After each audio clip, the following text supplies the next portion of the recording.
I literally just got back from my last track day with the C8, and I know that sounds dramatic, but I'm going to be selling her and ASAP. Why? Well, I think I have been disappointed one too many times.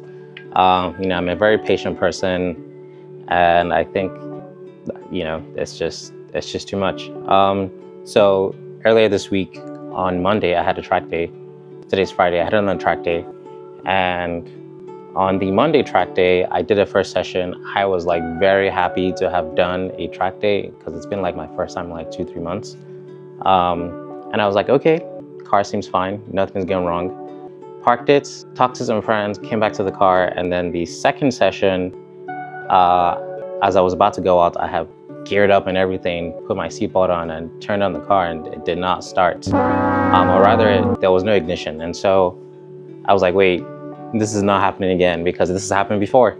I know what you're thinking, mods. Maybe it would be mods if other C8s were not going through this issue, or if I hadn't had this issue pre-mods, right? So this is just something that happens apparently. And I think, well, it sucks that it happened to me. So car didn't start, missed the session. Touch the battery terminals together, that's the global reset, remove the battery for like an hour, nothing was working. And so I gave up, called the tow truck. So the tow truck comes, we put the car in the tow truck, huge community effort because the car is so low.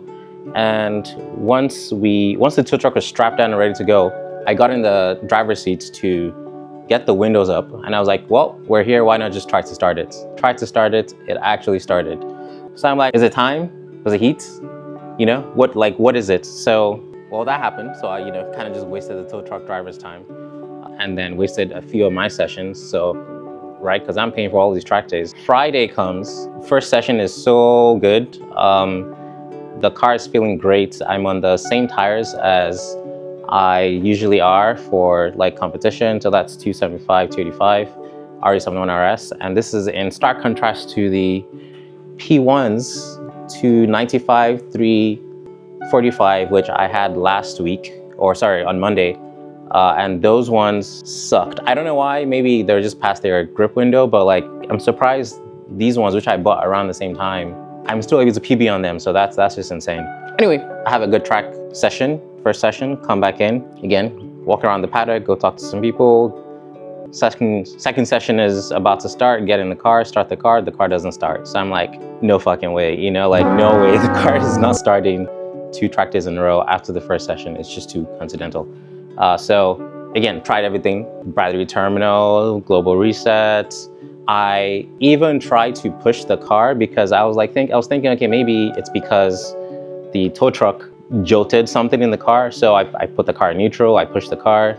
Nothing happened, right? So again, give up, call the tow truck. Tow truck comes, we set up and everything, and he basically just pulls the car by 1 foot. And I should mention, by the way, like this is only possible getting into neutral because of that tool. Actually, let me show it. Right, this tool that I have. So I'm basically in the back, holding it down, giving the thumbs up to the tow truck driver. And so he pulls it 1 foot into the tow truck bed, and I'm like, well, let's just try again. And I tried again to start the car started. Yeah. To be honest, I don't know where to go from here. Like, there's nowhere to go from here. It's pretty much just, how do you diagnose this issue? Yeah, I mean, this on top of a lot of the other issues that I've been facing. Like, I think for the last year, maybe year and a half, I can count on one finger the number of like trouble-free track days I've had. Engine blown up, downshift not working, cars not starting, oil leaking. And again, I know what you're thinking, the mods. Well, what are the mods? Brakes, tires, suspension, aero. I think aero can affect possibly the engine, but it has a dry sump, so I'm not really sure why. Tires cannot really affect much. Suspension can't really affect much. So like, I don't know at this point. It just has weird electrical issues now. And yeah, I think I'm done. I've done enough for the C8s, I've glazed it. I've talked shit about it So yeah, it's the end of an era. I have done a lot for the C8. I have shown how capable it is on track compared to a lot of other cars, at least tracks in my area. 150 at Buttonwillow, 132 at Laguna, 153 at East Thunderhill. And these are times I'm very confident I can knock a second or two off, just given the right conditions, you know, if I wasn't on like 1-year-old tires and stuff like that. So yeah, I'm just going to, as fast as possible, get this car back to stock, and yeah, just going from here. I'm still gonna make some videos on the tires and the last bits of aero. And I think the final question is, what car should I get next?